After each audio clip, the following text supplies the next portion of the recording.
Hey, what's up YouTube? Madhouse here with Resonation Gaming. Today I want to talk about the art of learning. Now what do I mean the art of learning? Well, I mean learning about, for example, what your opponent is doing in a video game. Stereotypically in video games, whether it be online or offline gaming, we as humans start to witness patterns in people. But first, let's talk about offline play or playing against an AI. These AIs will always have some kind of pattern that they follow due to programmers' limited programming.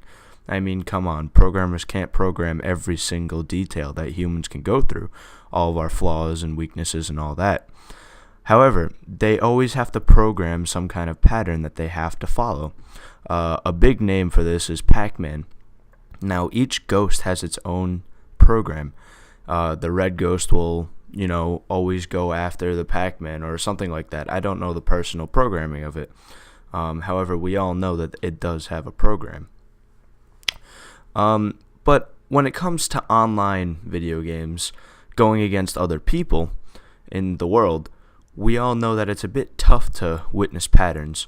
A big game right now, League of Legends, is really easy and simple to see patterns in people.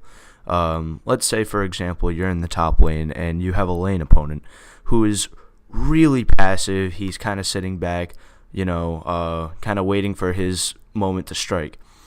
And then you see him start to get aggressive. You see him start to clear minions, and you start to see him push the lane.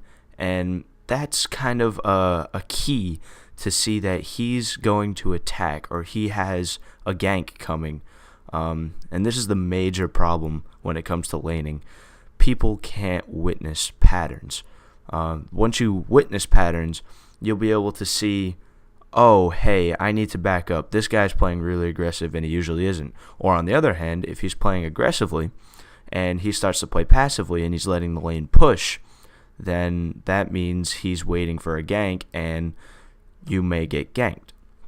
So the moral of this story is, let's bring it back to education in the real life. Education in the real life, you start to learn the patterns of the world. In history, you learn patterns of what have already happened.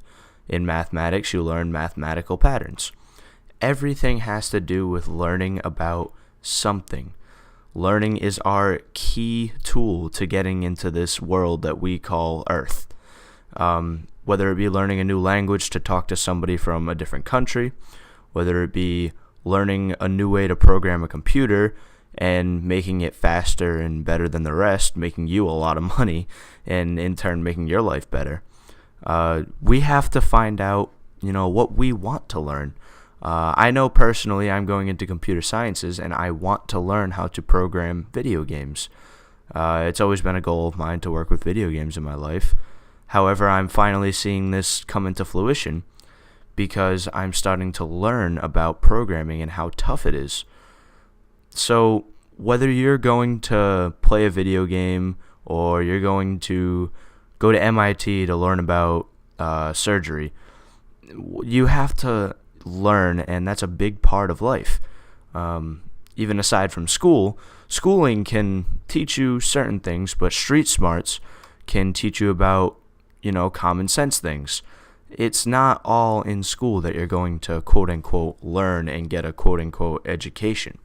You're just going to have to learn by yourself. And that, my friends, is the art of learning. It's not just learning and it's not just education. There's an art to it. And once you figure out the art of learning, I think you're going to do okay.